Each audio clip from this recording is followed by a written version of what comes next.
ओम नमः शिवाय। मैं हूँ वामिका और आप सभी का हमारे चैनल आध्यात्मिक सागर में बहुत बहुत स्वागत है। आप सभी का दिन शुभ और मंगलमय हो और भगवान भोलेनाथ जी की कृपा से आप सभी स्वस्थ और आनंदित रहें। आज आप सुनिए फाल्गुन मास महात्म्य का अध्याय 9। श्री स्कंद जी बोले, हे महेश्वर, जहाँ आपके हाथ से कपाल गिरा है, कृपया उस तीर्थ का महात्म्य बताइए। तब भगवान शिव ने कहा, वत्स, वह अत्यंत गोपनीय तीर्थ है। देवता और असुर सभी वहाँ मस्तक झुकाते हैं। ब्रह्म हत्यारा मनुष्य भी वहाँ स्नान करने मात्र से शुद्ध हो जाता है। पाप मोचन कपाल तीर्थ में 5 तीर्थ हैं। उनमें किया हुआ स्नान, तप और दान सब अक्षय होता है। वहाँ विधि पूर्वक पिंडदान देकर पितरों को नरक से उद्धार करें। यह पितृ तीर्थ कहा गया है। वहाँ तिल से तर्पण करने पर पितर उत्तम स्वर्ग लोक को जाते हैं। जो मनुष्य एकाग्रचित होकर स्थिरता पूर्वक वहाँ एक दिन और एक रात जप में लगा रहता है, उसके महान मनोरथ की सिद्धि तत्काल हो जाती है। स्वामी कार्तिकेय ने पूछा, पिताजी, ब्रह्म तीर्थ कहाँ है और उसका कैसा फल बताया गया है? तब भगवान शिव ने कहा, एक समय भगवान विष्णु की नाभि से निकले हुए कमल पर प्रजापति ब्रह्मा जी विराजमान थे। उसी समय मधु और कैटब नामक दैत्य ब्रह्मा जी से वेदों को चुराकर चल दिए। तब ब्रह्मा जी ने भगवान विष्णु के द्वारा प्रतिपालित बद्री तीर्थ में आकर उन्हें प्रणाम किया और उन सनातन भगवान की स्तुति की। तब भगवान श्री हरि हयग्रीव अवतार धारण करके एक कुंड से प्रकट हुए। उनके हाथों में शंख, चक्र आदि आयुध शोभा पा रहे थे। उनकी कटी में पीतांबर सुशोभित था। श्री अंगों की कांति श्वेत थी। वे 4 भुजाधारी भगवान हयग्रीव दर्पपूर्ण दृष्टि से सब ओर देख रहे थे। उनका स्वरूप अद्भुत था। नेत्रों से कठोरता प्रकट हो रही थी। उनकी गर्दन के चंचल बालों से टकराकर मेघों की छटा छिन्न भिन्न हो जाती थी। वे अपने दिव्य तेज से समस्त ज्योतिर्मय ग्रहों की प्रभा को तिरस्कृत कर रहे थे। भगवान बड़ी कृपा करके इस अद्भुत रूप में ब्रह्मा जी के आगे खड़े हुए। उन्हें देखकर ब्रह्मा जी भी आश्चर्यचकित हो उठे। उनके नेत्रों में प्रसन्नता छा गई और वे प्रणाम करके भगवान की स्तुति करने लगे। जब ब्रह्मा जी ने श्री विष्णु जी की स्तुति की, तब वे शीघ्र ही वहां गए और उन दोनों दैत्यों को बांधकर उन्होंने लीला पूर्वक उन्हें मार डाला। इसके बाद वेदों को लेकर वे ब्रह्मा जी के पास आए और ब्रह्मा जी को देखकर स्वरूप में स्थित हो गए। तब से ब्रह्मा द्वारा प्रकट किया हुआ वह तीर्थ तीनों लोकों में ब्रह्म कुंड के नाम से विख्यात हुआ। उसके दर्शन मात्र से महापातकी मनुष्य भी पाप रहित होकर तत्काल ब्रह्म लोक में चले जाते हैं। जो लोग यहाँ स्नान और व्रत करते हैं, वे ब्रह्म लोक को भी लांघकर विष्णु लोक में जाते हैं। तब भगवान स्कंद ने पूछा, वेदों को पाकर ब्रह्मा जी ने क्या किया? श्री महादेव जी बोले, वत्स, बद्रिकाश्रम तीर्थ देखकर चारों वेद ब्रह्मा जी के साथ जाना नहीं चाहते थे। तब सिद्धों के समझाने पर वेदों ने 2 स्वरूप धारण किए। द्रव स्वरूप से तो वे बद्रिकाश्रम तीर्थ में रह गए और ज्ञान रूप से ब्रह्मा जी के साथ गए। तब ब्रह्मा जी ने वेदों के अनुसार विधि पूर्वक तीनों लोकों की रचना की। श्री सूत जी कहते हैं, मुनिवरों, प्राचीन काल में पांड्य देश में शंकर नाम से प्रसिद्ध एक राजा थे। वे बड़े ब्राह्मण भक्त, सत्य प्रतिज्ञ, यज्ञ निष्ठ तथा धर्मात्मा थे। चारों वर्णों और आश्रमों का धर्म पूर्वक पालन करते थे। वे भगवान विष्णु और शिव के समान रूप से उपासक थे। महात्मा ब्राह्मणों को बड़े बड़े दान देते थे। एक दिन बुद्धिमान राजा शंकर शिकार खेलने के लिए तपोवन में गए और वहां दुर्गम एवं रमणीय प्रदेशों, पर्वतों तथा गुफाओं में घूमने लगे। वन के एक भाग में व्याघ्र चर्मधारी, शांत, जितेंद्रिय एवं मन को वश में रखने वाले एक मुनि गुफा के अंदर निवास करते थे। राजा ने दूर से उन्हें देखकर व्याघ्र ही समझा और बड़े वेग से झुकी हुई गांठ वाले बाण का प्रहार करके उन्हें मार डाला। राजा ने उस बाण से पति के पास बैठी हुई पतिव्रता मुनि पत्नी को भी मार डाला। माता और पिता दोनों को मारा गया देखकर उनका पुत्र अत्यंत दुख से पीड़ित होकर कातर भाव से वन में रोने और विलाप करने लगा। हाँ तात, हाँ माता, तुम दोनों मुझे छोड़कर कहाँ चले गए? पिताजी, अब मुझे वेद शास्त्र कौन पढ़ाएगा?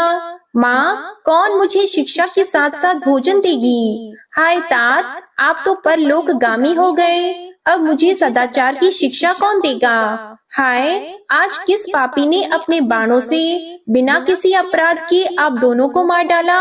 आप ही दोनों मेरे गुरु और मेरे प्राण थे, सदा तपस्या में लगे रहते थे, तो भी न जाने किस पापी के हाथ से आप मारे गए। इस प्रकार कहकर उन दोनों दंपति का पुत्र फूट फूट कर रोने लगा। उसका प्रलाप सुनकर वन में विचरने वाले राजा शंकर तुरंत ही उस शब्द की ओर लक्ष्य करके उस कंदरा के समीप जा पहुँचे। उस वन के रहने वाले मुनि भी उस आश्रम पर एकत्रित हो गए। मुनियों ने बाण से मरे हुए मुनि और उनकी पत्नी को देखा। पास में धनुष धारण किए हुए राजा शंकर पर भी नजर डाली और माता पिता के लिए विलाप करते हुए उस मुनि कुमार को भी देखा। उसे देखकर वे अत्यंत व्याकुल हो उठे और रो मत ऐसा कहते हुए उस कातर बालक को धैर्य बंधाने लगे। मुनि बोले, बेटा, धनी, दरिद्र, मूर्ख, पंडित, मोटे अथवा पतले, सभी जीवों के प्रति यमराज का समान बर्ताव होता है। कोई वन में रहता हो या नगर और गांव में, पर्वत पर रहता हो या दूसरे किसी स्थान में, सभी जंतुओं को एक दिन मृत्यु के वश में जाना पड़ता है। वत्स, गर्भ में रहने वाले, जन्म ग्रहण कर चुकने वाले, बालक, जवान और बूढ़े, सभी जीवों को यमलोक की यात्रा करनी पड़ती है। ब्रह्मचारी, गृहस्थ, वानप्रस्थ और सन्यासी सबको समय आने पर यह शरीर त्यागना पड़ता है। महामते, द्विजपुत्र, ब्राह्मण, क्षत्रिय, वैश्य, शूद्र और वर्ण संकर सबको एक दिन यमलोक जाना पड़ता है। देवता, मुनि, यक्ष, नाग, राक्षस और अन्य सब प्राणी भी नाश को प्राप्त होते हैं, इसलिए तुम्हें शोक नहीं करना चाहिए। अद्वितीय सच्चिदानंद स्वरूप जो उपनिषद प्रतिपादित ब्रह्मा है, उसका जन्म, मरण और वृद्धि को प्राप्त होना नहीं बनता। यह 9 द्वारों वाला शरीर मल मूत्र का भांड है, पीप और रक्त का घर है। पानी के बुलबुले के समान यह क्षण भंगुर है और इसमें कीड़ों का ढेर भरा है। काम, क्रोध, भय, द्रोह, मोह और मात्सर्य का एकमात्र कारण यह शरीर ही है। इसलिए तुम अपने पिता और माता के लिए शोक न करो। वे दोनों अपने कर्मवश इस घर को छोड़कर कहीं चले गए। तुम अपने कर्मवश इस भूतल पर वर्तमान हो। जब तुम्हारे प्रारब्ध कर्म का क्षय होगा तब तुम भी मर जाओगे। तब उनके लिए शोक क्यों करते हो? क्या मरने वाला प्रेत मरे हुए प्रेत के लिए शोक करे? तुम्हारे माता और पिता जब उत्पन्न हुए थे उस समय तुम्हारा जन्म नहीं हुआ था, अतः तुमसे उनकी गति अलग है। अगर तुम्हारी और उनकी समान गति होती तो तुम भी उन्हीं के साथ चले जाते। जिस बाण से वे मरे हैं उसी से तुम भी मर गए होते और वे मरकर जहाँ गए हैं वहीं तुम भी पहुँच जाते। ऐसा नहीं हुआ।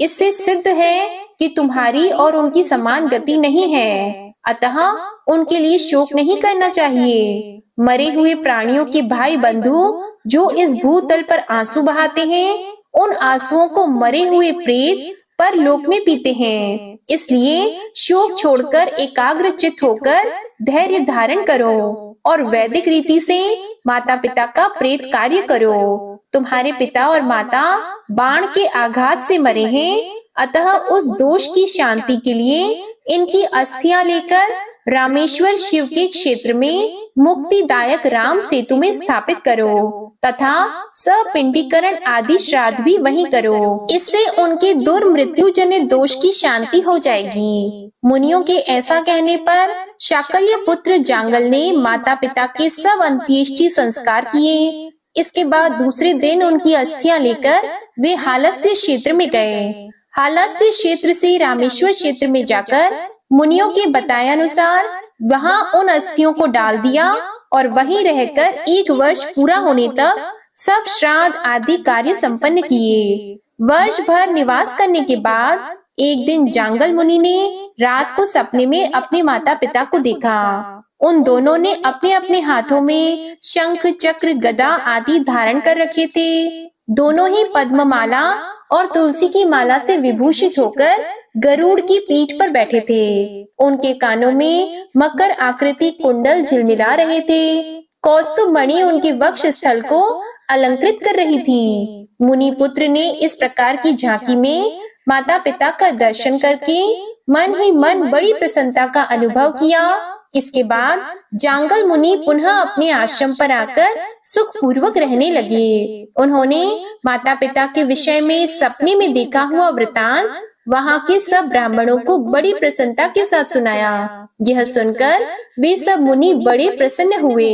इधर जांगल को अंत्येष्टि संस्कार का आदेश देने के बाद राजा शंकर की ओर देखकर उन सभी महर्षियों ने उस समय बड़ा क्रोध किया।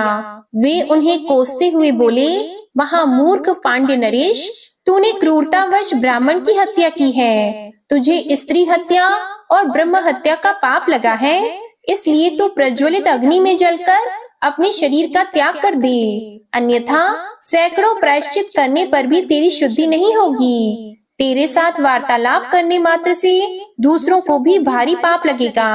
मुनियों के ऐसा कहने पर राजा शंकर ने कहा, हे महात्माओं, ऐसा ही हो। मैं ब्रह्म हत्या की शुद्धि के लिए आपके पास प्रज्वलित अग्नि में अपने शरीर की आहुति दे दूंगा।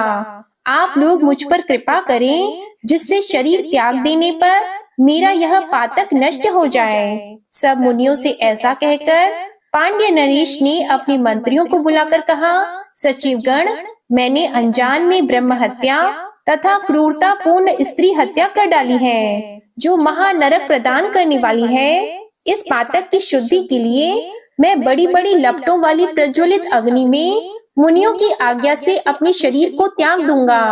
तुम जल्दी काष्ठ ले आओ और उसके द्वारा अग्नि को प्रज्वलित करो। मेरे पुत्र सुरुचि को शीघ्र ही राज्य सिंहासन पर बिठा दो।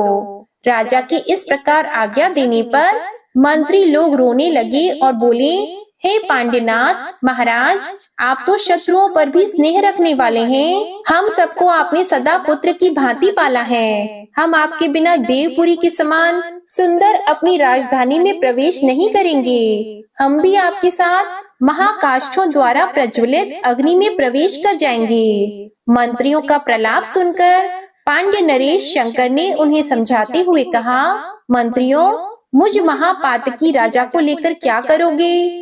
अग्नि में प्रवेश करने के लिए शीघ्र काष्ठ एकत्रित करो। उनके ऐसा कहने पर मंत्री लोग शीघ्र काष्ठ ले आए। राजा शंकर ने देखा काष्ठों के द्वारा अग्नि प्रज्वलित हो चुकी है। तब उन्होंने स्नान और आचमन करके शुद्ध चित्त होकर मुनियों के पास उस अग्नि की परिक्रमा की। फिर उन मुनियों की भी परिक्रमा करके अग्नि और मुनि दोनों को प्रणाम किया। उसके बाद भगवान शंकर का ध्यान करके राजा धैर्य पूर्वक ज्यों ही अग्नि में गिरने को तैयार हुए, त्यों ही सब ऋषि मुनियों के सुनते सुनते आकाशवाणी हुई, राजा शंकर, तुम अभी अग्नि में प्रवेश न करो। महामते, तुम्हें ब्रह्म हत्या के कारण भय नहीं करना चाहिए। दक्षिण समुद्र के किनारे गंधमादन पर्वत पर महापातकों का नाश करने वाले परम पुण्यमय राम सेतु में श्री रामचंद्र जी के द्वारा स्थापित जो रामेश्वर नामक शिवलिंग है, उसकी 1 वर्ष तक तीनों समय भक्ति पूर्वक सेवा करो। भगवान रामेश्वर की परिक्रमा पूर्वक उन्हें नमस्कार करो, उनका महाअभिषेक करो और प्रतिदिन नाना प्रकार का नैवेद्य निवेदन करो। चंदन, अगरू और कपूर के द्वारा श्री राम लिंग की पूजा करो। 2 बार गाय के घी से भगवान का अभिषेक कराओ। प्रतिदिन 2 बार गो दुग्ध से और 1 द्रोण शहद से उस शिवलिंग को नहलाओ। नित्य प्रति खीर से भगवान को नैवेद्य लगाओ तथा रोज रोज रात में तिल के तेल से दीपक जलाकर दीपदान द्वारा आराधना करो।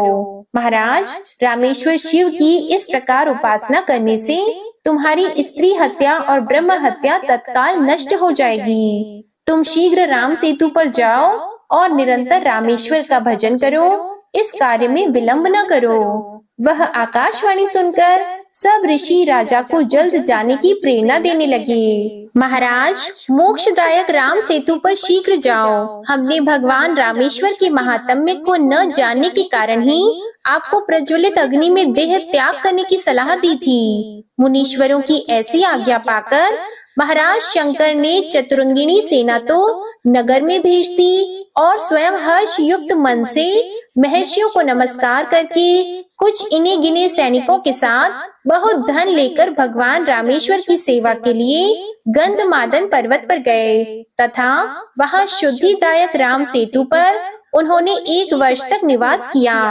राजा एक समय भोजन करते और क्रोध एवं इंद्रिय समूह को वश में रखते थे। वे तीनों समय भक्ति पूर्वक भगवान रामेश्वर की सेवा करते हुए उन्हें प्रतिदिन 10 भार धन भेंट करते थे। उन्होंने नित्य प्रति भगवान रामेश्वर की महापूजा करवाई। प्रतिदिन धनुष कोटि में भक्ति पूर्वक स्नान और प्रसन्नता पूर्वक ब्राह्मणों को अन्न दान किया।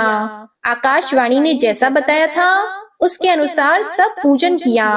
इस प्रकार 1 वर्ष पूरा होने पर राजा शंकर ने संतुष्ट चित्त होकर दया निधान भगवान रामेश्वर का इस प्रकार स्तवन किया।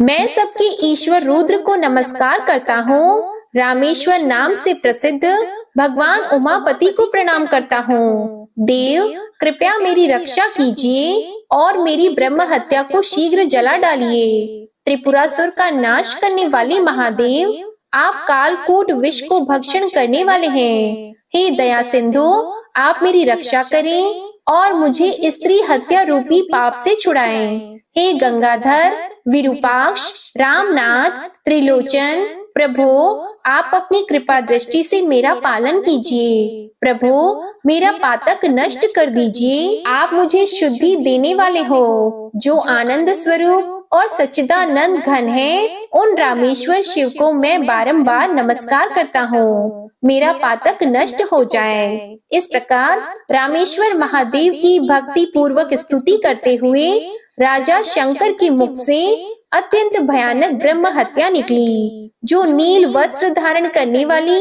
और अत्यंत क्रूर थी। उसके सिर के बाल रक्त की भांति लाल थे। राजा के मुख से निकली हुई उस बीभत्स ब्रह्म हत्या को भगवान शंकर की आज्ञा से भैरव ने त्रिशूल से मार डाला। तब भगवान रामेश्वर ने राजा से कहा, पांड्य नरेश महाराज, मैं तुम्हारे इस स्तोत्र से प्रसन्न होकर तुम्हें वर देना चाहता हूँ। तुम कोई मनोवांछित वर मांगो। स्त्री हत्या और ब्रह्म हत्या से जो तुम्हें दोष लगा था वह निकल गया। अब तुम शुद्ध हो, निष्पाप हो। पूर्ववत अपने राज्य का पालन करो। राजन, मेरी सेवा करने वाले मनुष्य फिर संसार में जन्म नहीं लेते। वे मेरे सायुज्य मोक्ष को प्राप्त कर लेते हैं। जो मानव इस स्तोत्र के द्वारा भक्ति पूर्वक मेरी स्तुति करेंगे, उनके महापातकों की राशि को मैं अवश्य नष्ट कर दूंगा। अब तुम इच्छा अनुसार वर मांगो। तब राजा बोले, महेश्वर, मैं आपके दर्शन मात्र से ही कृतार्थ हो गया हूँ। इस समय मुझे इससे बढ़कर मांगने योग्य कोई वस्तु नहीं प्रतीत होती। आपके दोनों चरण कमलों में मेरी अविचल भक्ति बनी रहे, ऐसा ही आशीर्वाद आप मुझे दीजिए। तब तथास्तु कहकर भगवान रामेश्वर ने राजा पर अनुग्रह किया और वे पुनः उसी शिवलिंग में अंतर ध्यान हो गए। भगवान रामेश्वर की कृपा प्राप्त करके राजा भी कृतार्थ हो गए और उन्हें प्रणाम करके अपनी पुरी को चले गए। उन्होंने वनवासी मुनियों को यह वृतांत बताया। तब उन मुनियों ने प्रसन्नचित्त होकर राजा को पुनः उनके राज्य पर अभिषिक्त किया। फिर अंत काल आने पर राजा ने रामेश्वर शिव का ध्यान करते हुए देह का त्याग कर दिया और भगवान रामेश्वर के सायुज्य मोक्ष को प्राप्त कर लिया। आज का अध्याय समाप्त हुआ। इसके आगे का वृतांत आप अगले अध्याय में सुनेंगे। अब आप सुनिए श्री शिव चालीसा पाठ। श्री गणेश गिरिजा सुवन मंगल मूल सुजान, कहत अयोध्या दास तुम देहु अभय वरदान। जय गिरिजापति दीन दयाला, सदा करत संतन प्रतिपाला। भाल चंद्रमा सोहत नीके, कानन कुंडल नाग फनी के। अंग गौर शिर गंग बहाए, मुंड माल तन छार लगाए। वस्त्र खाल बागंबर सोहे, छवि को देख नाग मुनि मोहे। मैना मातु की है दुलारी, बाम अंग सोहत छवि न्यारी। कर त्रिशूल सोहत छवि भारी, करत सदा शत्रुन क्षयकारी। नंदी गणेश सोहित कैसे, सागर मध्य कमल है जैसे। कार्तिक श्याम और गणराऊ, या छवि को कही जात न काऊ। देवन जब ही जाए पुकारा, तब ही दुख प्रभु आप निवारा। किया उपद्रव तारक भारी, देवन सब मिली तुम ही जुआरी। तुरत षडानन आप पठायहु, लव निमेष मह मार गिरायहु। आप जलंधर असुर सहारा, सुयश तुम्हार विदित संसारा। त्रिपुरासुर सन युद्ध मचाई, सब ही कृपा कर लीन बचाई। किया तपहि भागीरथ भारी, पूरब प्रतिज्ञा तसु पुरारी। दानिन मह तुम सम को नाही, सेवक स्तुति करत सदाहि। वेद नाम महिमा तव गाई, अकथ अनादि भेद नहीं पाई। प्रगट उदधि मंथन में ज्वाला, जरे सुरासुर भय विहाला। कीन्ह दया तह करी सहाई, नीलकंठ तब नाम कहाई। पूजन रामचंद्र जब कीन्हा, जीत के लंक विभीषण दीन्हा। सहस कमल में हो रहे धारी, कीन्ह परीक्षा तब ही पुरारी। एक कमल प्रभु राखे जोई, कमल नयन पूजन चह सोई। कठिन भक्ति देखी प्रभु शंकर, भय प्रसन्न दिए इच्छित वर। जय जय जय अनंत अविनाशी, करत कृपा सबकी घटवासी। दुष्ट सकल नित मोहि सतावे, भ्रमत रहे मोहि चैन न आवे। त्राहि त्राहि मैं नाथ पुकारो, यही अवसर मोहि आन उबारो। ले त्रिशूल शत्रुन को मारो, संकट से मोहि आन उबारो। मातु पिता भ्राता सब कोई, संकट में पूछत नहीं कोई। स्वामी एक है आस तुम्हारी, आया हरहु अब संकट भारी। धन निर्धन को देत सदाहि, जो कोई जाची वो फल पाही। अस्तुति के ही विधि करो तुम्हारी, क्षमहु नाथ अब चूक हमारी। शंकर हो संकट के नाशन, मंगल कारण विघ्न विनाशन। योगी यति मुनि ध्यान लगावी, नारद शारद शीश नवावी। नमो नमो जय नमो शिवाय, सुर ब्रह्मादिक पारन पाए। जो यह पाठ करे मन लाई, तापार होत है शंभु सहाय। ऋण के हो जो कोई अधिकारी, पाठ करे सो पावन हारी। पुत्रहीन कर इच्छा कोई, निश्चय शिव प्रसाद तेहि होई। पंडित त्रयोदशी को लावे, ध्यान पूर्वक होम करावे। त्रयोदशी व्रत करे हमेशा, तन नहीं ताकि रहे कलेशा। धूप दीप नैवेद्य चढ़ावे, शंकर सम्मुख पाठ सुनावे। जन्म जन्म के पाप नसावे, अंतवास शिवपुर में पावे। कहे अयोध्या आस तुम्हारी, जानी सकल दुख हरहु हमारी। नित नेम कर प्रातहि, पाठ करो चालीसा। तुम मेरी मनोकामना, पूर्ण करो जगदीश। मगसर छठी हेमंत ऋतु संवत 64 जान। स्तुति चालीसा शिव ही पूर्ण कीन कल्याण। शिव चालीसा समाप्त होती है। प्रेम से बोलिए भगवान भोलेनाथ की जय। आपको आज की कथा पसंद आए तो वीडियो को लाइक कीजिएगा, शेयर कीजिएगा, कमेंट में भगवान भोलेनाथ जी की जय लिखिएगा और चैनल को भी सब्सक्राइब कीजिएगा। इसी के साथ आज आप हमारे चैनल पर संतोषी माता की व्रत कथा भी जरूर सुनिएगा। जय भोलेनाथ। ओम नमः शिवाय।